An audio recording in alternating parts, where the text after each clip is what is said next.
बिस्मिल्लाहिर्रहमानिर्रहीम। अस्सलाम वालेकुम dear members. Zoom stock market Kazi Nabeel के साथ की एपिसोड नंबर 126 पे मैं आप सबको जो है वो खुशामदीद कहता हूँ। Today is 18 June 2021 and it is Friday. अगर आज की मार्केट की बात करते हैं, मार्केट की क्लोजिंग हुई 48,238 की। तकरीबन 81 पॉइंट मार्केट आज प्लस रही। हाई की बात करते हैं, मार्केट ने अपना आज हाई बनाया 48,411 का। लो की बात करते हैं, 48,022 का मार्केट ने लो बनाया। के सी आर शेयर्स के टोटल वॉल्यूम्स की बात करते हैं तो 750.56 मिलियन शेयर्स का जो है वो आज कारोबार जो है वो देखा गया। आज के अगर हम लोग वॉल्यूम लीडर्स की बात करते हैं, जिनमें खासतौर पर Hum network, world call, Byco, Unity, Silk Bank, electric, PI, BTL, Hascol, FNEL, triple GL, PRL, flying cement वगैरह जो है वो शामिल है। टॉप गैनर्स की बात करते हैं, जिनमें रफान में, सफाई textile, Atlas Honda, Mahmood textile, national refinery, शील कॉरपोरेशन, अरकोमा पाकिस्तान, वहीद पाकिस्तान, शिजान इंटरनेशनल जो है वो शामिल है। टॉप लूजर्स की बात करते हैं, जिसमें Gatron industry, Nestle Pakistan, Miller tractor, cement engineering company, one nobles, India वाला शुगर मिल, सफाई फाइबर्स, मरी ब्रूवरी, मिचल फ्रूट्स वगैरह जो है वो शामिल है। आप लोगों की तरफ आ जाते हैं। जैसे एज यूजुअल आप लोगों से रिक्वेस्ट की जाती है, जिसका भी क्वेश्चन हो, हैंड रेज की ऑप्शन है, आप उसको क्लिक करेंगे, हैंड रेज आपका मेरे सामने आ जाएगा और फिर मैं आपको क्वेश्चन ले सकूंगा। कोशिश करें जो एक दफ़ा सवाल हो चुका उसको रिपीट ना करें, जो है ना उसी को गौर से सुने या फिर दोबारा यूट्यूब पर उसको सुने और मुख्तसर सवाल पूछें ताकि सबकी बारी भी आ जाए और टाइम से हम फ्री भी हो जाए। जी अफाक हैदर साहब, सर आपको अनम्यूट कर रहा हूँ मैं। जी अस्सलाम वालेकुम काजी साहब। वालेकुम अस्सलाम। काजी साहब, सवाल तो मेरा बस यही था, मार्केट के सिलसिले में आपने मतलब काफी डिटेल से बात कर दी है। इसमें मेरा ख्याल है कि अभी कोई गुंजाइश बाकी है नहीं। जी सर। और एक चीज और मैंने पूछनी थी काजी साहब, अभी मार्केट मतलब पिछले दिनों में डाउन भी रही है, सब कुछ रहा है, लेकिन एक ट्रिपल जीएल स्टॉक जो है वो मतलब अभी नीचे नहीं आता, मतलब वो ऊपर का ऊपर ही जाई जा रहा है। हालांकि मैं उसको 4-5 दिन से नोटिस भी कर रहा हूँ, एक दो दफा मैंने लिया भी है लेकिन मैंने सेल कर दिया क्योंकि वो नीचे आ रहा था। तो परसों भी मैंने देखा वो उसको अपर लॉक लगा, कल भी उसको अपर लॉक लगा, आज भी उसको अपर लॉक तकरीबन लग गया। तो इसके बारे में थोड़ा बताएं कि मतलब क्या इसमें एंट्री ले सकते हैं या नहीं ले सकते। बहरहाल आपकी मार्केट के हवाले से मैंने बात जो सुनी है वो तो मुझे समझ आ गई है कि एंट्री अभी थोड़ा रुक जाना चाहिए, लेकिन आप अपनी राय से थोड़ा सा आगाह कर दें। अस्सलाम जी वालेकुम। जी अफाक भाई, वही बात है ना, जिस भी स्टॉक में आपने एंट्री लेनी है, अगर आप यानी कि बगैर एंट्री के नहीं रह सकते, क्योंकि अगर बात है वही हाथ में खारिश भी होती है कि हम कोई ना कोई काम करते ही रहे ना। तो 75% कैश अपना हाथ में रखें, साइड पर हो आपका कैश। वक्ती जो आपके कोई स्टॉक लॉस में अगर चले गए हैं या लॉस में आपने बेचे हैं उनको, मामूली सा लॉस या जो भी थोड़ा बहुत लॉस, 15-20% का लॉस भी अगर आपने किया है, तो वो लॉस कवर होने के 100% चांस है। मार्केट जब अप रैली लेनी है तो सारे लॉसेस आपके कवर हो जाएंगे, लेकिन पैसा आपने स्टॉक ऑफ नहीं करना। अगर कोई ट्रिपल जीएल में एंट्री लेना चाहता है, वो अपने नॉमिनल के साथ ज्यादा ना ले, कम अज कम जो है, अगर एक उसके पास 10 लाख की इन्वेस्टमेंट है तो वो सिर्फ 25,000-30,000 का एक चस्का जो है वो ट्रिपल जीएल के साथ पूरा कर ले, क्योंकि ट्रिपल जीएल ऑलरेडी अपने अप ट्रेंड में है ये, और किसी भी टाइम यहाँ पर रुकेगा, फिर उसकी करेक्शन शुरू हो जाएगी ये वाली। अब वो करेक्शन खुद से करे या मार्केट के साथ करेक्शन करे, तो आप लोग उसके अंदर फंसे ना। ठीक है, अब उसने बना लिया अपना टॉप पर जा रहा है, वो हाई रेट पर है उस पर ना, तो इस पर रिस्क है इसके अंदर ये। लेकिन ले, स्टॉप लॉस नीचे रखें कि कहां पर इसका स्टॉप लॉस बनता है। अगर स्टॉप लॉस की समझ ना हो तो कम से कम जो उस दिन का लो बना रहा होता है उसके नीचे नीचे कम से कम स्टॉप लॉस लाजमी रखेंगे। जी नहीं, मोहम्मद सिद्दीकी साहब, सर आपको अनम्यूट कर रहा हूँ मैं। अस्सलाम वालेकुम जनाब, तमाम मेंबरान को, आपको जी वालेकुम अस्सलाम। माशाल्लाह। आपने काफ़ी लंबी बात की, आज थक गए होंगे। लेकिन सर क्या करें, मजबूर हैं हम लोग, आप ही के पास आते हैं, बोलते बात करते हैं। सर मेरे पास नेशनल फूड, निशात मिल, गनी, बर्जर, GHGL, ये सारे लॉस में हैं। अब आप जी कह रहे हैं कि इनको कैश कर लें। सर इसको जी कैसे कैश करें हम? जी अगर इनको हम कैश करने का मतलब ये है कि 2.5 से 3 लाख रुपए का मैं लॉस कर लूँ अपना। जी। जी सर, ये जो अब अगर स्टॉक है नहीं ना, कर, नहीं नहीं, ये मैं बताता हूँ ना, अब ये जो स्टॉक है ना, अब आगे चलना इन स्टॉक्स ने जिन्होंने अपनी रैली नहीं बनाई है और इनके अंदर ज्यादा करेक्शन भी आप नहीं देखेंगे। जैसे बर्जर अभी चला ही नहीं है, निशाद मिल चला ही नहीं है, GHGL तो अभी चला ही नहीं है ये। तो जब करेक्शन होनी है तो करेक्शन इन स्टॉक्स के अंदर नहीं होगी, करेक्शन जो बाकी जो चढ़ गए स्टॉक्स उनके अंदर करेक्शन होगी। फिर चलने की बारी जो आएगी वो इन स्टॉक्स की चलने की बारी आएगी जिन्होंने अभी चले ही कोई नहीं है। जैसे NML अभी बिल्कुल भी नहीं चला, आपका एनसीएल भी अभी नहीं चला, आपका बर्जर भी अभी नहीं चला, आपका नेशनल फूड अभी चला ही कोई नहीं है, सरल आपका चला ही कोई नहीं है। तो ये वाले जो स्टॉक्स हैं ये तो सॉलिड किस्म के स्टॉक है ना, ये तो बहुत अच्छे। अभी इन्होंने पीक भी नहीं बनाई, ये अपने बॉटम पर मौजूद है मेरे हिसाब से। बर्जर अपने बॉटम, सारे स्टॉक्स जो भी आपने नाम लिए, Ghani glass, Berger, national food, इसके अलावा सरल वगैरह और बाकी जो इस तरह की अच्छी अच्छी कंपनीज है, गंदारा वगैरह जो होगी, ये अभी बिल्कुल अपने बॉटम पर ही मौजूद है ये वाली। ठीक है, जो अगर करेक्शन होनी भी है तो इन स्टॉक्स पर कुछ ज्यादा फर्क नहीं पड़ेगा। अगर बाकियों पर 30% 40% फर्क पड़ेगा तो इन पर 5 से 10% फर्क पड़ेगा। और फिर जब अगली रैली आएगी तो मुझे यकीन है कि जो स्टॉक नहीं चले, अब अगली रैली उन स्टॉक्स की होगी, क्योंकि उनकी तरफ तवज्जो भी लोगों की कम है, लोग इधर फंसे होंगे दूसरे वाले स्टॉक्स में। तो अब ये वाले स्टॉक्स आपके चलेंगे, ये जिनमें आपका ऑयल एक्सप्लोरेशन सेक्टर मुझे नजर आ रहा है कि आगे आने वाले दिनों में वो लाजमी, जब एक नई रैली मार्केट बनाएगी तो वो लाजमी चलेंगे ये। आपका बैंकिंग सेक्टर अभी चला नहीं है, वो आपका सेक्टर चलेगा। आपका केमिकल सेक्टर अभी चला नहीं है, वो सेक्टर चलेंगे। जो ऑलरेडी चल चुके हैं अब उन्होंने या तो रुकना है या लोगों को वहां पर स्टॉक ऑफ करवाना है ये वाला। तो आपने जो स्टॉक रखे हुए हैं उनको बिल्कुल भी ना बेचेंगे, उनको आपने रखे रखना। इनके अंदर रिस्क नहीं है जो आपने स्टॉक रखे हुए।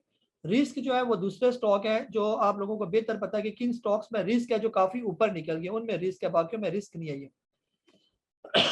जी इमरान साहब है सर, आपको अनम्यूट करो मैं। जी सर, थैंक यू, बहुत शुक्रिया, well explained sir. And actually, I want to know this Capco. They have a contract with the government, so either their rate is reduced or capacity factor is reduced. This is the first question. And second question, why Maple Leaf was in loss in 2020? बहुत शुक्रिया sir. जी हाँ sir, Capco भी जो है ना, आप उसको भी जो भी इसके पहले तो ये कंपनी तो प्रॉफिट में थी, लेकिन इसके ड्यूज वगैरह जो है वो हुकूमत पर जो है ना वो ड्यू थे। और आपने सुना भी होगा कि पिछले दिनों इनके कुछ जो वाजबात है हुकूमत ने अब आहिस्ता आहिस्ता करके इनको देना शुरू कर दिए। तो जो इनके लिए जो है ये सारी जितनी भी IPPs कंपनियां बड़ी बड़ी, जिनमें खासतौर पर कैपको हो गया, हबको हो गया, इसके अलावा कुछ इनके बेनिफिशरीज हैं जिसमें SNGP वगैरह हो गया, जिन्होंने इनके ड्यूज वगैरह या इन्होंने देने थे या उन्होंने इनको देने, तो ये सारी चीज़ें, ये सारे जो है ना कंपनीज एक दूसरे के साथ जुड़ी हुई है। तो कैपको जो है अच्छा स्टॉक है, बेहतर है, फिलहाल इसको रखें अगर आपके पास है। इस स्टॉक में भी अभी कैपको चला कोई नहीं है ये। यानी कि अगर कोई कहे कि कैपको के अंदर कोई बड़ी करेक्शन आएगी, कैपको के अंदर मैक्सिमम करेक्शन आए तो ये 40 रुपए तक आ जाएगा ये। वहां पर इसकी एक स्ट्रॉन्ग सपोर्ट है, वहां पर आके ये रुक जाएगा, इसको कोई टस से मस भी यहाँ से नहीं होगा। फिर इसके बाद इसकी भी एक अप रैली जो है वो बनने जाएगी, क्योंकि इसने डिविडेंड भी अनाउंस किया हुआ है, और डिविडेंड के पास पास अगर पहले ही मार्केट बेहतर हो जाती है तो ये भी आपको जो है एक अच्छे रेट पर जाता हुआ जो है वो नजर आएगा ये। जी नुमान साहब है सर, आपको अनम्यूट करो मैं। अस्सलाम वालेकुम गाजी साहब। वालेकुम अस्सलाम। सर सुबह पहले तो हम नेटवर्क ने थोड़ी सी खुशी दी कि चैनल लॉस नहीं हुआ, ब्रेक इवन पे निकल गए हैं, लेकिन उसके बाद जब दोबारा ऊपर गया तो थोड़ी तकलीफ हुई कि यार रख लेते तो 4 पैसे बना लेते। उसके बाद सर अभी जो सारे आपने डिटेल से बताया है उसमें नेशनल फूड भी नहीं चला और मेरा शिफा भी रखा हुआ है थोड़े थोड़े प्रॉफिट पे। तो अगर एक्सपेक्टेड है कि नीचे इन्होंने जाना है तो जो इतना भी इसमें अभी प्रॉफिट नज़र आ रहा है वो निकाल लें, ताकि अगर जब नीचे जाएंगे तो फ्रेश एंट्री कर लें, या जो है इसी रेट पे एज इट पड़े रहें। Thank you.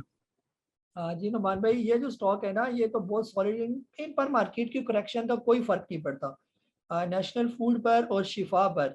नेशनल फूड तो जब मार्केट 2017 में इतनी ज़्यादा नीचे डिप लिया था, 28,000 तक मार्केट आ गई थी, तो नेशनल फूड का अब चेक करें वो कितना नीचे है, वो सिर्फ मेरा ख्याल है 180 रुपये तक आया था बस।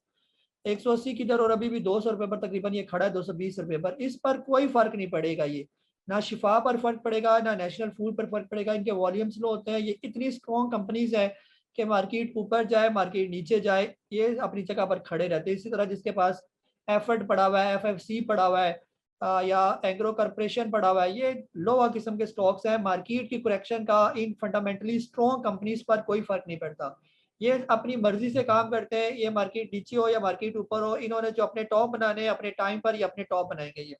जिसके पास भी ये स्टॉक है नेशनल फूड के, शिफा के, इसके अलावा सरल के या एग्रो कॉर्पोरेशन के, वो बिल्कुल भी टेंशन ना लें, वो आपने बहुत अच्छी सिलेक्शन की हुई है ये वाली। अब सर आपको अनम्यूट करो मैं। अस्सलाम वालेकुम। वालेकुम भाई साहब अस्सलाम। आज मैंने बाइको FNEL और HMNL खरीदा है। HMNL तो पहले भी खरीदा था लेकिन आज फिर खरीदा, तो काइंडली इनका बता दें। वैसे तो आपने मना किया था खरीदना नहीं है, लेकिन मैं खरीद चुका हूँ। नहीं नहीं सर, लिया है तो बस जहाँ पर आपको प्रॉफिट नजर आए या तो आप इनके अंदर प्रॉफिट टेकिंग करें। जैसे अगर बाइको आपने किस रेट पर लिया बाइको? 13 पे लिया है। ये तो मेरा ख्याल आप थोड़ा नीचे आ गया था ना, आखिरी क्लोजिंग इसकी हुई है हाँ जी 12.86। अब कल का जो इसका लेवल होगा ना, अगर तो मार्केट अब चली जाती है, यानी कि ये चला जाता है 13.15 का लेवल ब्रेक करके ऊपर निकल जाता है, फिर तो ये अगले लेवल पर आ जाएगा ना तकरीबन 13.76 और 80 के करीब करीब।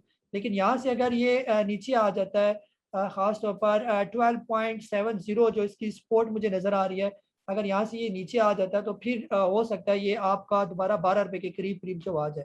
बेहतर ये कि जहाँ पर आपको इस सिचुएशन में कहीं पर आपको प्रॉफिट मिलता है 2% 3%, तो लाजमी इन स्टॉक्स के अंदर जो है आप प्रॉफिट टेकिंग करें ये। ठीक है जी यूसुफ खान साहब, सर आप बोले। सर। अभी वो दूसरा जो है जी FNEL FNEL और किस रेट पर लिया हुआ आपने वो भी? ये 980 पे लिया आज। जी अभी तो ये 10:30 पर इसकी क्लोजिंग हुई है। बेहतर ये है कि कल अगर ये आपको जो है, या तो आप अगर इसको रखने के लिए आपने इसको लिया हुआ है, फिर तो आप नीचे स्टॉप लॉस लगाएंगे। इसका जो करीब करीब स्टॉप लॉस बनता है वो 9 रुपये जो है वो 60 पैसे का बनता है। या तो यहाँ का स्टॉप लॉस लगाए, या ये ऊपर चला जाए 10 रुपये 85 पैसे के करीब करीब, वहां पर एक दफा फिर इसकी प्रॉफिट टेकिंग करें। ठीक है, और इसी तरह हम नेटवर्क आज तेज हुआ था, अगर कल भी ये हम नेटवर्क ऊपर निकल जाता है, आज इसकी क्लोजिंग हुई 9 रुपये 12 पैसे की क्लोजिंग इसकी अच्छी हुई है, अगर इसको इंडेक्स सपोर्ट करे कल, तो ये हो सकता है जो है ना आपको 9 रुपये 80 पैसे 10 रुपये के करीब जो है ये ले जाए, वहां पर फिर आप इसकी एक दफा यहाँ पर प्रॉफिट टेकिंग करें। अगर प्रॉफिट टेकिंग आप नहीं करना चाहते तो इसका कम से कम स्टॉप लॉस जो है वो आपके जहन में होना चाहिए। 8 रुपये 80 पैसे का जो है इसका करीब करीब वाला स्टॉप लॉस होता है ये। तो वो स्टॉप लॉस लगाएं, अगर आप इसको कहते हैं मैं इसको रखूंगा क्या पता ये और ऊपर चला जाए, तो नीचे की ब्रेकेज जो है वो आपने लाजमी सेट करनी है कि कहाँ से नीचे आए तो वहां से फिर मुझे निकलना बनता है ये। जी रफीक अहमद साहब, सर आपको अनम्यूट करूँ मैं। जी सलाम साहब। वालेकुम अस्सलाम। ऑटो सेक्टर के मतलब थोड़ा सा अपना रिव्यू दे के ये ऑलरेडी करेक्शन में जा चुका है या अभी मजीद करेक्शन इसमें आ सकती है जब मार्केट पूरी करेक्शन लेगी? स्पेशली मैं बात करूंगा सर सुजुकी और हीनो के मतलब।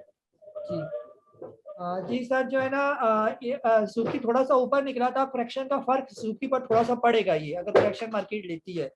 बाकी अभी ऑटो सेक्टर ऑलमोस्ट अपनी बड़ी करेक्शन जो है वो कंप्लीट कर चुके हैं, बड़ा कंसोलिडेशन ये तकरीबन अपना पूरा कर चुके हैं। जितने भी ऑटो सेक्टर के अच्छे स्टॉक है, जिनमें पाक सुजुकी हो गया, होंडा कार हो गया, इसके अलावा गंदारा वगैरह हो गए, ये आपने हीनो का नाम लिया, इसके अलावा जो मिलर ट्रैक्टर्स वगैरह जो है, अलगाजी ट्रैक्टर, ये सारे सॉलिड किस्म के, इंडस मोटर जो है, ये ऑलमोस्ट अपनी बड़ी करेक्शन कर चुके हैं, टाइम फ्रेम इनका पूरा हो चुका है। अब ये एक रैली का इंतजार कर रहे हैं ये। अब मार्केट के अंदर जो हम रैली की बात करते हैं, जिससे मार्केट अपने हाइस को टच करेगी आने वाले जो है ना आप महीने देखेंगे ये, तो इसमें ये सारे चीजें जो है ना ऑटो सेक्टर खास तौर पर, फार्मास्यूटिकल सेक्टर खास तौर पर, और आपका जो ऑयल वाला जो सेक्टर है ये नजर आ रहा है कि, और बैंकिंग सेक्टर ये अच्छे तरीके से परफॉर्म करेंगे, क्योंकि अभी तक ये चारों सेक्टर ने अभी तक ये परफॉर्म नहीं किया सही, जो परफॉर्मेंस होती है ये अभी रुके हुए। बाकी अभी तो ये कचरा पट्टी वाले जो स्टॉक्स है अभी तो ये सारे चल रहे हैं ना, तो असल स्टॉक्स ये चलेंगे जो मार्केट को एक अच्छे लेवल पर बूस्ट करके लेके जाएंगे ये। लेकिन उस वक्त तक या तो आपके पास पैसा होना चाहिए, या फिर ये होगा कि आपकी इन लेवल्स पर ये मौजूद है, ये बॉटम पर मौजूद है तकरीबन, तो यहाँ पर आपकी इन्वेस्टमेंट इन स्टॉक्स के अंदर होनी चाहिए ये। जी रजी अहमद साहब, सर आपको अनम्यूट कर रहा हूँ मैं। जी। वालेकुम अस्सलाम जी। अच्छा काजी साहब, मैं अभी न्यूज देख रहा था तो उसके अंदर मैंने एक न्यूज देखी जियो पे कि वो जो म्यूचुअल फंड के ऊपर कोई इन्होंने विथहोल्डिंग टैक्स की वेवर का इन्होंने वो प्रपोजल था वो रिजेक्ट कर दिया है ना। तो एक तो ये बता दीजिएगा कि अगर ये जो रिजेक्शन होती है विथहोल्डिंग जो म्यूचुअल फंड्स पे था तो उसका इम्पैक्ट बनने को क्या हो सकता है, एक बात। दूसरा मैं ये चाह रहा था कि फॉर नेक्स्ट 3 to 6 मंथ के लिए कुछ स्टॉक्स, इन्वेस्टमेंट जो स्टॉक होते हैं, अगर उनकी एक लिस्ट बना के शेयर कर दिया है कि जी अगले 3 से 6 महीने में इनमें मतलब आप एक्सपेक्ट कर रहे हैं कि अच्छा ग्रोथ मिलेगी, तो जरा आसानी हो जाएगी। थैंक यू जी। जी रजी साहब, जो खास तौर पर म्यूचुअल फंड से रिलेटेड जितना भी म्यूचुअल फंड्स को रिलीफ मिलेगा, एक तो उनका भी कॉन्फिडेंस और भी बढ़ जाता है मार्केट के अंदर, और मार्केट के अंदर ये एक पॉजिटिव साइन होता है। सारी बात है, म्यूचुअल फंड्स की अपनी तो कोई कमाई नहीं है ना, म्यूचुअल फंड्स की कमाई आपका पैसा है जो आप लोगों ने उनके अंदर पैसा इन्वेस्टमेंट किया ये। तो अगर उनके विदहोल्डिंग टैक्स खत्म कर दिए जाते हैं तो डेफिनेटली इसका भी जो इम्पैक्ट मार्केट के अंदर भी पड़ेगा और म्यूचुअल फंड्स को खुद भी पड़ेगा ये वाला। और एक अच्छा इनकी जो ये इंस्टीट्यूशंस होते हैं इनका एक बहुत बड़ा फर्क है मार्केट के अंदर, इनका पैसा मार्केट के अंदर आना और इनका पैसा मार्केट से जाना, ये जो है ये सबसे इंपॉर्टेंट चीजें होती है जो मार्केट को हिला के रख लेती हैं ये। तो अगर म्यूचुअल फंड्स को उन्होंने रिलीफ दिया विद ऑडिटेंस का, तो इंशाल्लाह बेहतर जो है ना अच्छा जो है ना इम्पैक्ट देखेंगे इन कमिंग मंथ्स में। बाकी जो इन्वेस्टमेंट वाले स्टॉक्स आप कहते हैं, रोज के रोज मेरे आपके पास एक एक स्टॉक इन्वेस्टमेंट वाला ही आपके पास आ रहा है। जो डेली मार्केट की मेरी रिपोर्ट आपके पास होती है उसमें एक स्टॉक मैं आपको रोज मेंशन करता हूँ, वो स्टॉक इन्वेस्टमेंट वाला स्टॉक होता है, उसके अंदर कोई रिस्क नहीं है। ठीक है, वो अगर आप स्टॉक लेना चाहे करंट रेट पर बेशक लेने, जैसे कल के करीब मेरा ख्याल है मैंने आपको आई थिंक जो है वो गनी ग्लास आपके साथ शेयर किया था, फिर इससे पहले बर्जर शेयर किया, इससे हर रोज कोई ना कोई इन्वेस्टमेंट वाला स्टॉक मैं आपके साथ शेयर कर रहा हूँ। ये आप जो है ना वो पूरी लिस्ट बना के आपको देना, उसकी कोई कदर नहीं है पूरी लिस्ट की। ठीक है, मैं आप लोगों से कहूँ कि वो लिस्ट किस किसने सेव रखी, किसने उसका प्रिंट लिया, किसने उसके मुताबिक इन्वेस्टमेंट की, कोई आटे में नमक के बराबर कोई होगा, कोई जिसने उस लिस्ट के मुताबिक बाइंग कर ली थी और उसके मुताबिक उन्होंने जाके प्रॉफिट टेकिंग की। ठीक है, तो जब जिस चीज़ की कदर ना हो तो वो शेयर करना भी जो है वो फजूल ही होता है। तो बेहतर यह है कि जो रोज आपको रात के टाइम मेरा एक स्टॉक आता है जिस पर मेरा टेक्निकल जो है वो रिव्यू भी होता है, वो स्टॉक्स आप ले लें, रख लें। अगर कोई इन्वेस्टमेंट वाला रखना चाहता है, मैं अल्हम्दुलिल्लाह अपने यकीन से कह सकता हूँ कि आने वाले जो हालात बेहतर होंगे। जो जो मैंने आपको प्रॉफिट टेकिंग लेवल उसके बताए हुए, इंशाल्लाह मुझे अपनी स्टडी पर पूरा यकीन है और अल्लाह के फजल पर भी पूरा यकीन है, ये स्टॉक्स अपने उन प्रॉफिट टेकिंग लेवल्स को जरूर जो है वो टच करेंगे। ये हरफ आखिर वही है, कुछ भी नहीं होता, होता वही है जो अल्लाह ताला जो है वो चाहते हैं, और खासतौर पर इस मार्केट के अंदर जो बड़ा प्लेयर चाहता है होता वही है। लेकिन हम कुछ टेक्निकल्स पर प्रिडिक्शन कर सकते हैं कि ऐसा इन अच्छे स्टॉक्स के साथ हो सकता है और ऐसा होना भी चाहिए, क्योंकि ये स्टॉक जो आपके साथ शेयर किए जाते हैं इन्वेस्टमेंट वाले, ये बहुत ही सॉलिड और अच्छे स्टॉक है, इन पर कोई फर्क नहीं पड़ता और ना ये असरअंदाज होते हैं ज्यादा कि बड़ा प्लेयर इनके साथ क्या करने वाला है ये। हाँ जी, रियाज साहब, सर आपको अनम्यूट कर रहा हूँ मैं। हेलो, अस्सलाम वालेकुम कारी साहब। जी वालेकुम अस्सलाम। सर मैं दो चीजें क्लियर करना चाह रहा हूँ। मतलब अभी काफी सारे लोग आप कमेंट्स डाल रहे हैं कि कमीशन का हो जाएगा लॉस, कमीशन के फिक्र में आप जो स्टॉप लॉस की वजह से कर रहे हैं। तो आप मैं just for the clarification, because हर बात आप इतनी एफर्ट लगा रहे होते हैं, एक भी अगर नेगेटिव कमेंट आ जाए तो बंदे को दिल पे हर्ट करता है। तो I would request to the participant के स्टॉक मार्केट में प्रॉफिट और ये लॉस तो होता है। अगर काजी साहब को 100% हर चीज का पता हो तो फिर तो ये तो मतलब बिलियनर बन के बैठे हुए होंगे। तो हम सारा ब्लेम इनके ऊपर नहीं डाल सकते, जिनकी गाइडलाइन है कभी गलत भी हो सकती है। और स्टॉक लेस मैं तो रेडी, मैं कहता हूँ कि मतलब लॉस के लिए रेडी रहना चाहिए बंदे को। कल का कुछ नहीं पता होता, मार्केट इतने लोग बैठे हुए होते हैं। तो जो आप सर इस तरह कर लें कि जो आपने कहा कि आपकी लिस्ट है वो शेयर हो जाती है, तो आप उसमें कुछ जो है ना गड़बड़ करके 2 4 5 स्टॉक गलत प्रिडिक्ट करके डालें, ताकि लोगों को जब उस लिस्ट पे फिर लॉस होगा, जो आपका प्रॉपरली आपको फॉलो कर रहे हैं उनको पता होगा कि सही स्टॉक कौन से हैं और उनको फॉलो करना है। तो जब आपके साथ कोई गेम कर रहा है तो आप भी लोगों के साथ गेम करें, थोड़ा सा इस तरह से चीजों को मैनेज कर लें। और बस ये कि आप जो मार्केट का बता रहे हैं तो सर मैंने देखा 2 किस्म के लोग हैं। कुछ इन्वेस्टर, अभी भाई ने पूछा कि लॉन्ग टर्म इन्वेस्टमेंट के लिए, और बहुत सारे लोग जो है फिर वो शॉर्ट टर्म की बातें कर रहे होते हैं डे ट्रेडिंग के लिए। तो ये 2 डिफरेंट स्ट्रेटजी है और दोनों में लॉस का फैक्टर है, दोनों में गेन का फैक्टर है। तो आप जो बता रहे होते हैं, शेयर कर रहे होते हैं, अब लोग उसको maybe they are more interested in day trading, और उसमें फिर उनको लॉस का भी पता है। हालांकि मैं आप फरवरी से सुन रहा हूँ आप डे ट्रेडिंग को इनकरेज नहीं करते, आप लॉन्ग टर्म इन्वेस्टमेंट की बात कर रहे हैं। जी रियाज भाई, बहुत बहुत शुक्रिया। बिल्कुल यही चीज़ होती है, बार बार मैं आपको जो अप्रिशिएट करता हूँ कि राइड करना सीखे स्टॉक के अंदर ना, लेकिन वो है कि राइड भी वही करे जिसका हौसला होता है। मैक्सिमम तो राइड भी नहीं कर सकते ना, और बाज़ औक़ात फिर एक टाइम ऐसा आता है उस राइड में से भी फिर स्टॉक को छोड़ना पड़ जाता है, अपने प्रॉफिट टेकिंग करना होता है। इस मार्केट के अंदर जो सबसे इम्पोर्टेंट चीज़ है, वैसे तो सारी इंपॉर्टेंट होती है लेकिन सीखने के लिए मैं आपको बता रहा हूँ, इस मार्केट के अंदर कोई चीज़ भी आपके कंट्रोल में नहीं है। क्या मतलब ये है कि किस स्टॉक ने ऊपर जाना है, किस स्टॉक ने नीचे जाना है, स्टॉक ने कैसे बिहेव करना है, मार्केट ने कैसे बिहेव करना है, ये सारी चीज़ें जो बड़े बड़े जो इन्वेस्टर्स होते हैं, जो इंस्टीट्यूशंस होते हैं या जो बड़े प्लेयर्स होते हैं, ये सारी चीज़ें उनके कंट्रोल में है। आपके कंट्रोल में कुछ भी नहीं है। सिर्फ एक चीज़ आपके कंट्रोल में, ये बात अपने पल्ले बांध ले, और वो चीज़ आपके यानी कि कंट्रोल में क्या है कि आप मैक्सिमम कितना लॉस बर्दाश्त कर सकते हैं। ये चीज आपके कंट्रोल में, अदरवाइज बाकी कोई चीज भी आपके कंट्रोल में नहीं है। ठीक है, आपका कोई स्टॉक नीचे आता है, अब नीचे आने के बाद आप में कितनी बर्दाश्त है कि आप कितना लॉस उसमें बर्दाश्त कर सकते हैं। ठीक है, वो चीज आपके कंट्रोल में।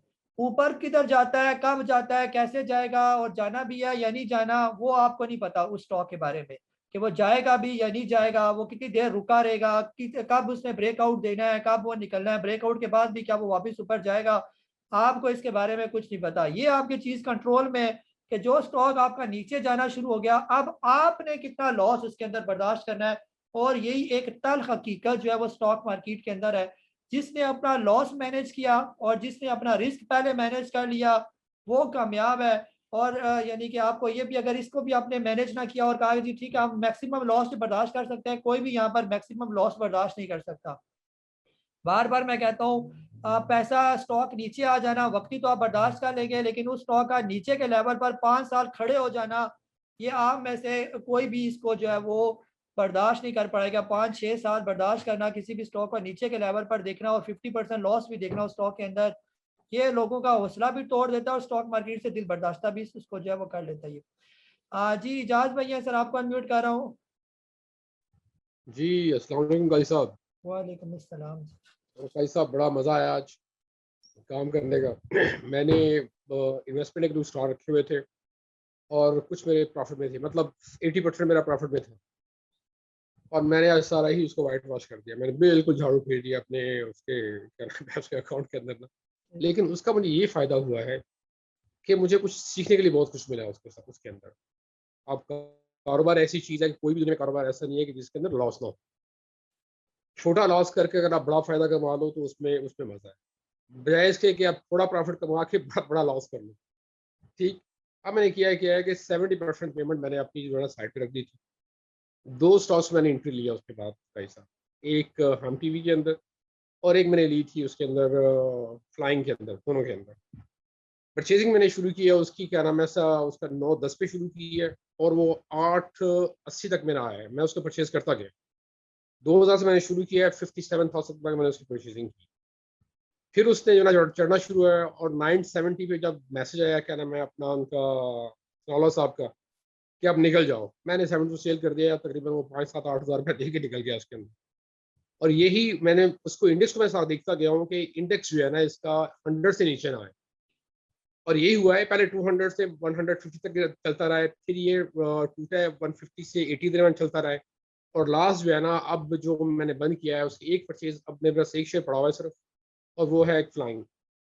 ठीक, मेरी उसकी परचेजिंग है अब जो सारा कर करा के ना जो भी है तकरीबन 84 निकल रही है, 22.84 निकल रही है, और 65 पे बंद हुआ है मेरा, 64 बंद हुआ है इस वक्त। कल अगर परसों अगर वो दोबारा मार्केट खुलती है तो अगर उसको मुझे कुछ इन्वेस्टमेंट करनी पड़ती है, जहां पर मेरा गैप 50 सेंट से नीचे आया तो मैंने उसको सेल कर देना लॉस के अंदर, जहां पर 50 सेंट से ऊपर गया तो मैं उसको सेल कर देना प्रॉफिट के अंदर। इस वक्त की स्ट्रेटजी जो है ना मेरा ख्याल वो ये है, क्योंकि मैं म्यूचुअल फंड को देखता हूँ, अगर उनको LAP और FAP को देख रहे हैं आप और इसको टाइमिंग को देख रहे हैं, मेरा ख्याल है ये बड़ा ही मुश्किल टाइम है मार्केट का, जिस तरह मैंने इसको स्टडी किया आपके साथ में। जरा इस पे जरा रोशनी डाल दीजिए। जी बिल्कुल इजाज भाई, इसी तरह जो फिप्पी का डाटा है आप पिछले 1 महीने का ही डाटा उठा के देख लें। ज़ाहिर बात है इतनी ह्यूज बाइंग हुई है पिछले दिनों मार्केट में, अब ज़ाहिर बात है प्रॉफिट टेकिंग भी उन लोगों ने करनी है ये। ठीक है, तो ज़ाहिर बात है जो उन्होंने भी अपने जो है ना वो रिजल्ट शो करने हैं, अपनी परफॉर्मेंस शो करनी है, तो उन्होंने भी अपनी प्रॉफिट टेकिंग लाजमी दिखानी है। और ये तो आप चीज़ों के आप लोगों के सामने NCCPL की वेबसाइट पर जाएं, फिप्पी का डाटा उठाएं, वहाँ से हर सेक्टर का देखें पिछले 1 महीने में कितना काम हुआ है, क्या सेलिंग ज़्यादा हुई है या बाइंग ज़्यादा हुई है। तो ज़ाहिर बात आप देखेंगे कि ओवरऑल अल्टीमेट बाइंग ज़्यादा हुई है वहाँ पर।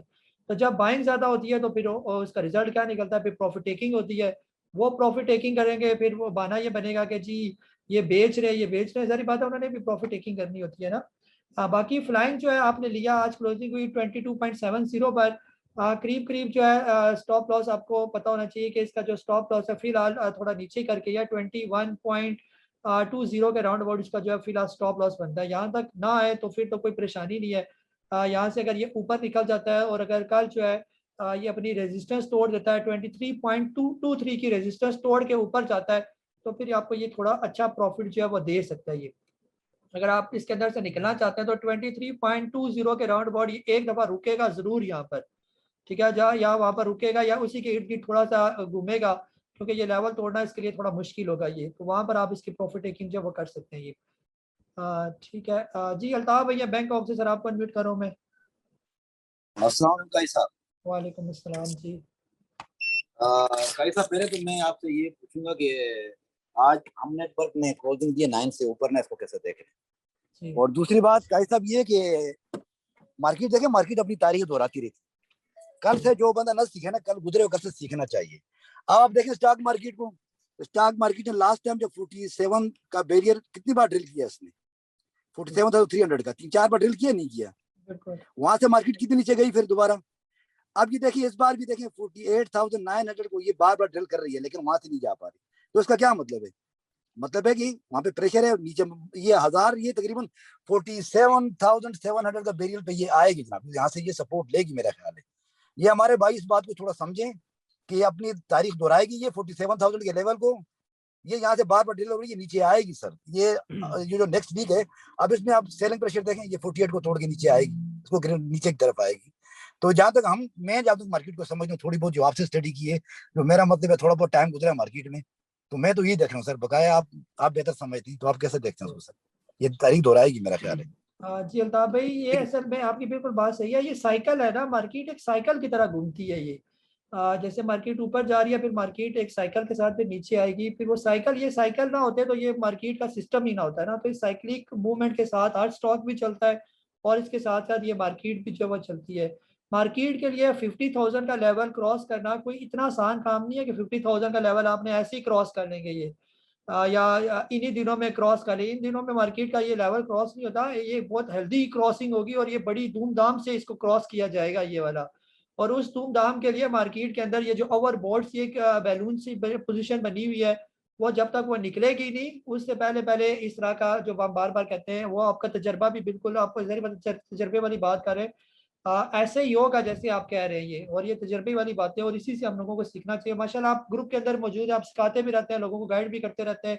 सिर्फ ये होता है कि जो हमारे नए छोटे इन्वेस्टर्स होते हैं, जिनको इतना समझ नहीं होती, जो ऊपर ऊपर से सिर्फ देख रहे होते हैं, वो थोड़ा सा फिर यहाँ पर स्टॉक ऑफ हो जाते हैं या लॉस कर जाते हैं, फिर जो है वो दिल बर्दाश्ता भी हो जाते हैं और फिर बड़ी तेजी तेजी के साथ काम कर रहे होते हैं, ये लिया ये बेचा। तो मार्केट बड़ी डिसेंट है और बड़े सुलझे तरीके से और हौसले के साथ चलने वाला ये काम है। एक तरीके के साथ, डिसिप्लिन के साथ मार्केट के अंदर काम करेंगे, मार्केट इधर या मार्केट ने कहीं नहीं जाना, मार्केट सारा साल इसी तरह जो है ना ऊपर नीचे करती रहेगी। हमने बीच बीच में जहाँ पर पोजीशन होती है हमने पोजीशन लेनी है, जहाँ पर पोजीशन छोड़नी है वहां पर पोजीशन छोड़नी है। इसके साथ साथ हमने अपने आप को जो चलाना है खुद, जो है ना, मार्केट को अपनी मर्जी से हमने चलाने की कोशिश नहीं करी ना, उसने चलना है आपकी मर्जी से, हमने मार्केट के साथ जो है वो चलना है। बाकी अपने हम नेटवर्क का पूछा, हम नेटवर्क फिलहाल उसने 9 रुपये क्रॉस किया, 9 रुपये 70-80 पैसे के करीब जो है वहां पर जब पहुंचे, तो या तो फिर एक दफा प्रॉफिट टेकिंग करें, जब 9 रुपये 70-80 पैसे का अगर पहुंच जाए तो फिर 9 रुपये 20, और ये जो लेवल है इसके 9 रुपये 10 पैसे, 9 रुपये के करीब यहाँ पर फिर इसका स्टॉप लॉस बनता है, वहां पर आप इसका स्टॉप लॉस लगा दें ये। लेकिन अमूमन आजकल यही देखा गया कि जब किसी एक दिन किसी एक स्टॉक का चलाया जाता है, अगले दिन वो नहीं चलता, कोई और चलना शुरू हो जाता है ना।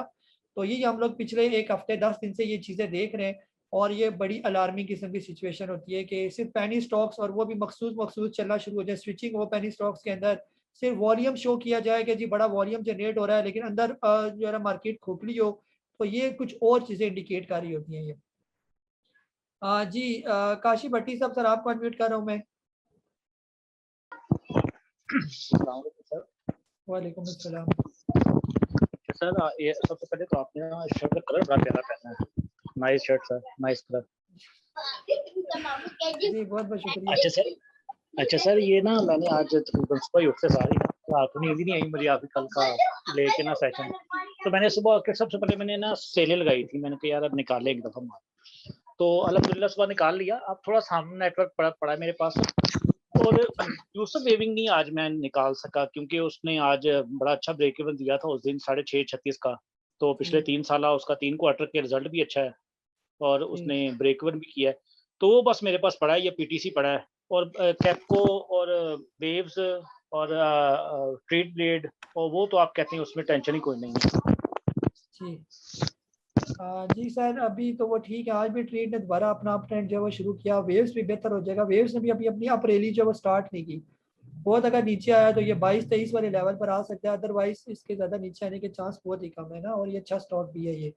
बाकी जो है ना यूसुफ वेविंग, वो ही बात है ना, पेनी स्टॉक एक दिन चलता है तो दूसरे दिन वो चलता नहीं है। यूसुफ वेविंग के साथ भी यही हुआ, कोसम के साथ भी ऑलमोस्ट यही हुआ, सीटीएम के साथ भी ऑलमोस्ट यही हुआ कि जिस तरह इन्होंने लॉक लगाए और इतनी तेजी से ऊपर गए, वो सिर्फ अपने कागजों में जो है वो रेट सेट करने के लिए उन्होंने मेरा ख्याल है इनके अंदर स्विचिंग की, और एक आर्टिफिशियल हमें नजर आया कि जी ये बड़े इनके अंदर काम हो रहा है, एक्चुअली इनके अंदर प्रॉपर काम नहीं हो रहा था, बस ये हवाई जो है ना इनके अंदर इन्वेस्टमेंट की गई और एक चलाया गया कि जी मार्केट बड़ी अच्छी है, ग्रीन ग्रीन मार्केट है, लेकिन एक्चुअली मार्केट अच्छी जो है वो नहीं थी। बहरहाल जहाँ पर आपको कल कहीं ब्रेक इवन पर या थोड़ा बहुत इसके अंदर प्रॉफिट हो तो लाजमी प्रॉफिट टेकिंग करें, हम नेटवर्क के अंदर भी प्रॉफिट टेकिंग मिले तो लाजमी प्रॉफिट टेकिंग करें, ये ना वो जो प्रॉफिट आपको नजर आ रहा है वही कहीं ये फिर यूसुफ की तरह नीचे ना आ जाए आपका ना। जी वसीम अब्बास साहब गुजरात से, सर आपको अनम्यूट कर रहा हूँ मैं।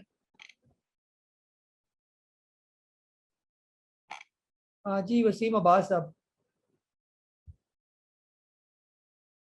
ताहिर अस्सलाम नवाज। वालेकुम सर। जी वालेकुम सलाम।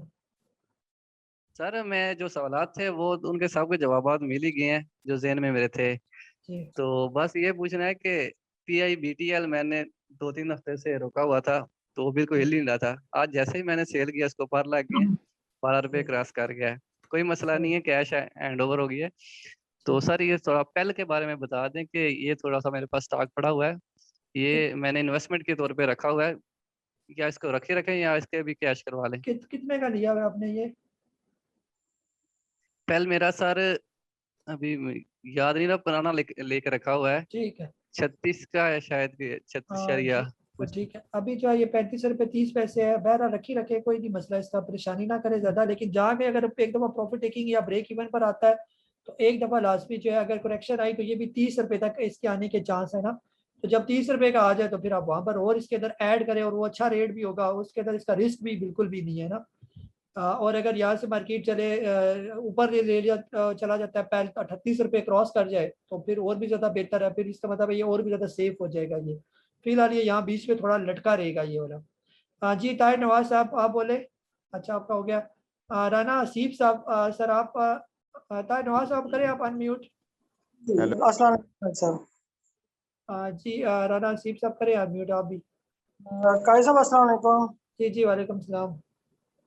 काजी साहब सबसे पहले तो ये है कि आज पूरे सेशन के अंदर काफ़ी ज़्यादा वो तनकीद वगैरह वाला सेशन था, जो कि मुझे तो काफ़ी ज़्यादा वो अजीब सा ही लगा। मुझे तो समझ नहीं आया कि लास्ट कहाँ पर हुआ है। मैंने ASC लिया जो मैंने ज़िंदगी में नहीं देखा था, उसने मुझे प्रॉफिट दिया। मैंने GGL लिया 23 रुपये पर, मुझे पता ही नहीं था GGL शेयर कौन सा है, उसने प्रॉफिट दिया। ट्रीट ने मुझे प्रॉफिट दिया, लॉर्ड ने प्रॉफिट दिया, यूनिटी ने प्रॉफिट दिया। पेनी स्टॉक मेरा 1 रुपये 38 पैसे में मैंने बाय किया, 3.90 पे मैंने जाकर उसको छोड़ा। ट्रिपल GL मुझे पता ही नहीं था, हिस्ट्री में मैं 2002 से काम कर रहा हूँ, मुझे पता ही नहीं था तो होता क्या है। नहीं चला तो क्या चला, बर्जर नहीं चला, 85 पे लिया था, अभी भी 88 पर आगे नहीं गया ना, पीछे तो नहीं आया था। अच्छा पेल 32 पे लिया, 36 पर टारगेट हिट नहीं हुआ, नीचे भी तो नहीं आया। PIA एक दिन अगर वो आगे नहीं गया तो यार क्या होगा। केल अगर मतलब अब जिस तरह उन्होंने एक मैनिपुलेशन की, जैसे भी हुआ जो भी हुआ, तो ये कौन सा तरीका है कि आप तनकीद पर तनकीद किए जा रहे हैं। 175 पर मैं TRG से निकला था, मैंने निकलना ही कोई नहीं था, 164 पे आ गया। यहाँ पर एक कॉमन सी एग्जांपल मैं दूंगा, शायद पूरे सेशन को ही पता होगा। एक बंदे ने वो तस्वीर बना दी और साइन बोर्ड पर लगा दी, इसमें से जनाब जहाँ जहाँ पर खराबियाँ हैं वो डॉट कर दें, तो पूरे जनाब मोहल्ले ने वो उसके ऊपर एक सर्कल बना दिए। अगले दिन उसने लिख दिया जी हाँ, जहाँ पर इसको जो बंदा इसको ठीक कर सकता है वो आ जाए, तो वो कोई बंदा नहीं था। भैया हमने ऐसे लोगों के साथ भी काम किया है, स्टॉक मार्केट में बताते थे कि यार ये चढ़ने लगा, लेकिन हमें नहीं बताते थे, खुद चुप करके बाय कर लेते थे, हमें कोई नहीं बताता था। और हम देख रहे होते, मुंह देख रहे यार मेरे को बता दो कौन सा ले लें, और यकीन माने को लिफ्ट नहीं कराता था। और काजी साहब इतना फेवर कर रहे हैं तो मेरे ख्याल में सबको अप्रिशिएट करना चाहिए। तो जैसे कि बंदा क्रिटिक्स पे आ गया, और मेरे ख्याल में तो लास्ट तो कहीं पर भी नहीं हुआ, पता नहीं कहाँ से हुआ लास्ट। जी जी ताहिर साहब बहुत बहुत शुक्रिया। बात इसी तरह ही है, वो मैं अपने स्टॉक्स अगर गिनवाने शुरू करूँ ना, या कोई मुझे ये कहे कि मैंने आपके स्टॉक लिए मुझे लॉस हुए ये, और जिसने मुझे तकरीबन 3 महीने से कम ज्वाइन किया हो, 1 महीने की मैं बात नहीं करता, 1 महीने को तो हम असेसमेंट ही नहीं कर सकते ना। कोई भी आप में से कोई मेंबर जो है जो ये कहे कि जी काजी साहब के साथ मैंने 3 महीने हो गए मैंने काम किया और मुझे लॉस हुए ये, वो मुझे अपनी शीट के साथ प्रॉपर जो है वो अपने जो है ना जो मेरी रिकमेंडेशन है उसके साथ मेरे साथ बेशक लाइव कॉल करे, मेरे पास बात कर ले। मैं अल्हम्दुलिल्लाह यकीन से कह सकता हूँ कि जनवरी से लेकर अभी तक जितने भी मेंबर्स मेरे साथ काम कर चुके हैं प्रॉपर जिन्होंने काम किया उनको फायदा ही हुआ, लॉस किसी को भी नहीं हुआ। बहरहाल तनकीद का आपका हक भी बनता है, अगर किसी को तनकीद है या किसी को कोई परेशानी होती है, मैं तो उनको सिंपल ही कहता हूँ कि जिसको भी मेरे ग्रुप से फायदा नहीं होता अभी आवे मैं तो पागल गाल कर रहे हैं, तो बेहतर जो है वो आप लोग अच्छे जो स्टॉक्स हैं उनके अंदर जो आप इन्वेस्टमेंट या अच्छे कंसल्टेंट हैं उनको ढूंढे, बड़े बड़े अच्छे अच्छे कंसल्टेंट मौजूद है, उनके पास आप चले जाएं, उनसे कहें ना कि जी आपको गाइड करें प्रॉपर तरीके से और फिर उनके साथ आप काम करें, फिर आपको जो है वो उनकी फीस भी फिर वो कंसल्टेंट वाली है। सही जी हाँ बिल्कुल ऐसे ही होता है ना सर। इस तरह होता है ना कि हम लोग जब जाते हैं ना ये अच्छे बड़े बड़े होटल जो होते हैं हमारे, कि गलती से अगर हम कहीं चले जाएं मैरियट में या स्टीना वगैरह में कहीं गलती से चले जाएं तो वहाँ पर जो है ना वो देते हैं ना जो 8-7-8 हज़ार रुपए की एक कप की जो कॉफ़ी जो होती है वो हम पीते हैं, 6-7 हज़ार रुपये भी लग जाते हैं हमारे। उस पर जो है हम बिल्कुल भी कोई क्रिटिसाइज वगैरह नहीं करते ना, हम करके चुप करके आ जाते हैं। बेशक उन्होंने वो बासी किस्म की जो है ना वो कॉफ़ी हमें दी होती है और उसका कोई खास टेस्ट भी नहीं होता, लेकिन हम बस कहते हैं जी बड़ी हाई फाई जगह थी, हम बोलने के काबिल नहीं होते ना, हम बोलते हैं चुप करके निकल आते हैं और पैसे भी खुशी खुशी दे देते हैं, चलो कोई नहीं खैर है सरीना के अंदर तो गए ना। और वही जो है ना एक अच्छे से अच्छा खाना जब किसी छोटे से ढाबे में हम खाते हैं ना और पैसे भी रीजनेबल होते हैं और खाना भी बहुत अच्छा होता है, लेकिन फिर भी हम उसके अंदर से कीड़े जो है वो निकालते हैं। जिनके अंदर कीड़े वो जाहिर बात है वो कीड़े ही निकालेंगे, क्रिटिसाइज करते हैं, हम इसको ऑब्जेक्ट नहीं करते, बेशक क्रिटिसाइज करें नहीं, बेशक तनकीद करें लेकिन कम अज कम अगर खुश नहीं है तो मेरे ग्रुप में कम अज कम ना रहे, अच्छे अच्छे कंसल्टेंट के पास जाएं, वो आपको बेहतर तरीके से गाइड करेंगे। हम तो मैं तो पहले भी कहता हूँ कि मेरे पास तो ना तो नॉलेज है ना कुछ है, ना मैं कोई किसी को गाइड कर सकता हूँ। गाइड करने वाले बड़े बड़े लोग बैठे हुए हैं, उनके पास जाएं आप, जरा 2-4 महीने गुजारे उनके पास, फिर आके अपना तजर्बा मेरे साथ भी लाजमी शेयर कीजिएगा, आपको उन्होंने कितना गाइड किया और कितना आप लोगों को फायदा हुआ। मैं यहाँ पर इंशाल्लाह जो है ज्यादा बड़ी बात तो नहीं करता, लेकिन अल्हम्दुलिल्लाह जो जनवरी से लेकर अभी तक मेरे पास मेंबर्स मेरे जुड़े हुए हैं, कोई कहे मुझे जी 4 महीने हो गए 5 महीने हमने आपके ये स्टॉक लिए ये अभी तक चले कोई नहीं, हमें इनसे लॉस हुआ है ये, और फिर अगर वो सच्चे हों तो फिर भी मैं कहूँ कि वो सच्चे हैं ये। बहरहाल जो है ना मजीद मजीद जो है इस पर मैं बात है कि मैं माइंड भी नहीं करता, ये अगर कोई क्रिटिसाइज करता है मुझे पता है वो झूठ बोल रहा है अंदर से, वो सड़ा हुआ है अंदर से जो है ना, और जो सड़े हुए हैं जो अंदर से जो इस तरह की बातें करते हैं वो अपनी भड़ास बस निकालते हैं। उन्होंने मुझे फॉलो तो करना नहीं होता, फॉलो उन्होंने अपने आप ही को करना होता है, इधर उधर की बातें उधर की बातें क्रिटिसाइज उन्होंने उनकी आदत होती है। अगर प्रॉपर जो मुझे फॉलो करे और वो फिर कहे कि जी मुझे लॉस हुआ है तो वो फिर मुझसे बात करेंगे। पिछले 1 महीने से तो सारे हमारे ग्रीन स्टॉक थे, कहाँ पर हमने जो यूनिटी लिए, कहाँ पर कौन कौन से स्टॉक्स हमने आपको बाय करवाए, किधर किधर वो चले गए, जैसे अभी आपने तार भाई ने क्लियर भी कर दिया। और इस तरह मेरे पास तो रोज के रोज मेरी शीट्स होती है जो मैंने आपको बाय करवाए होते हैं, उनकी क्या पोजीशन होती है ये वक्ती। अगर आजकल में कहीं छोटा स्टॉक स्टॉप लॉस के साथ हिट हो जाता है या नीचे हम आपको कहते हैं मामूली से लॉस से निकल जाए, वो लॉस तो नहीं है, अल्टीमेट फायदा देखेंगे, अल्टीमेट फायदा क्या होगा ये। बहरहाल टाइम थोड़ा जो है वो ज्यादा हो गया। वजी बुखारी साहब सर आपको सिर्फ अनम्यूट कर रहा हूँ, बाकी से मैं माजरत चाहूंगा कि टाइम हमारे पास काफी हो गया, ये माशाल्लाह हमारे बुजुर्ग भी है, आपको हम सुनना चाहेंगे। अस्सलाम वालेकुम। जी वालेकुम सलाम। अच्छा जनाब, मैंने सिर्फ ये बात कहनी थी कि ये जो लोग क्रिटिसाइज कर रहे हैं ना, मेरे नज़दीक मेरी अपनी जाती ओपिनियन है, आपने आपका सबसे पहले शुक्रिया अदा करना है।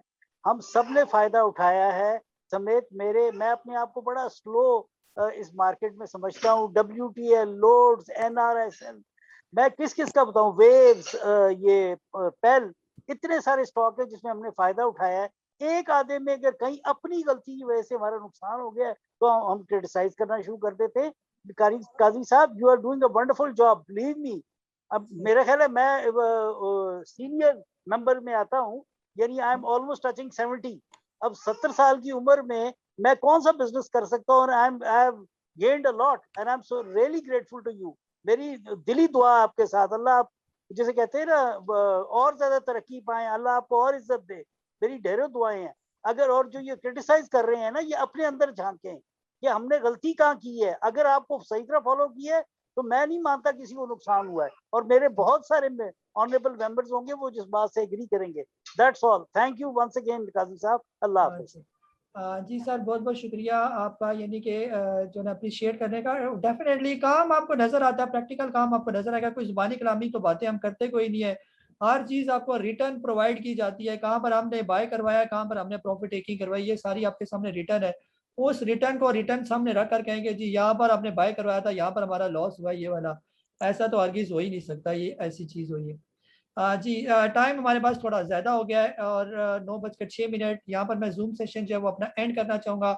वीकेंड है, वीकेंड में आप लोग इंजॉय करें और ख़ास तौर पर कोशिश करें मार्केट के हवाले से जो है वीकेंड में खुद भी रिलैक्स रहा करें और कोई भी स्टॉक्स के बारे में वीकेंड में आप ना ही पूछा करें। स्टॉक मार्केट कहीं भी नहीं जा रही, स्टॉक मार्केट इधर ही है, अभी इसके अंदर बहुत ज़्यादा पोटेंशियल मौजूद है और इसका पर्सपेक्टिव हमारी स्टॉक मार्केट का बहुत अच्छा है। सिर्फ ये है कि एहतियात के साथ आप काम करेंगे, अपने पैसों के साथ काम करेंगे और अच्छे वक्त पर जब आप बाइंग करेंगे तो इंशाल्लाह आपको ज़रूर स्टॉक मार्केट जो है वो फ़ायदा देगी। कभी भी ये ना सोचें कि आज स्टॉक लिया तो आज ही फ़ायदा हो जाए, आज स्टॉक लिया तो 1 महीने के बाद फ़ायदा हो जाए। बाज़ औक़ात कुछ स्टॉक्स को 2 महीने, 3 महीने, 6 महीने रखने पड़ जाते हैं ये, और फिर स्टॉक मार्केट आपको एक अच्छा जो है वो रिटर्न देती है ये। जो बड़े-बड़े जो इन्वेस्टर्स होते हैं या जो बड़े-बड़े जो टेक्निकल्स और रिसर्चर होते हैं, उन्होंने अपना एस्टीमेट 20%, 17% लगाया होता है ईयर का, पूरे साल का, कि पूरे साल में आपको जो रिटर्न मिलेगा वो 17% या 20% आप स्टॉक मार्केट से रिटर्न हासिल करते हैं ये। अब हमारी जो सबसे बड़ी खराबी जो है ना वो ये होती है कि अगर वक्ती तौर पर हमें किसी स्टॉक से 10% या 15% फ़ायदा हो जाता है, तो हम अब मार्केट से हाई एक्सपेक्टेशन रखना शुरू हो जाते हैं कि इस स्टॉक से मुझे जी 30% फ़ायदा हो गया, तो अब बाकी भी सारे स्टॉक से हमें 30%, 40% फ़ायदा हो ये।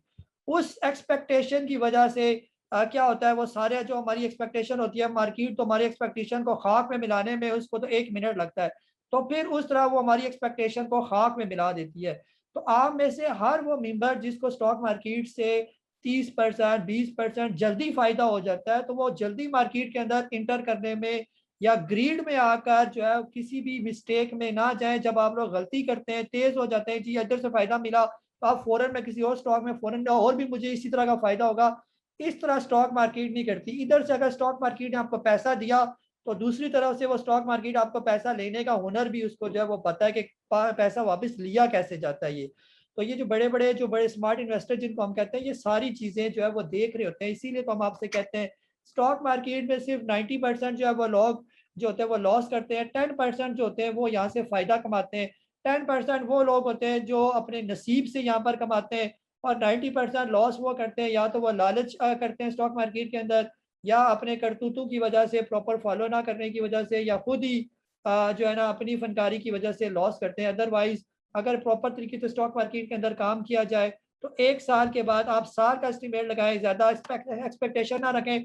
साल के बाद आप एक्सपेक्ट करें कि मैं कम से कम 20% मेरे कैपिटल में जो है वो इज़ाफ़ा हो जाएगा।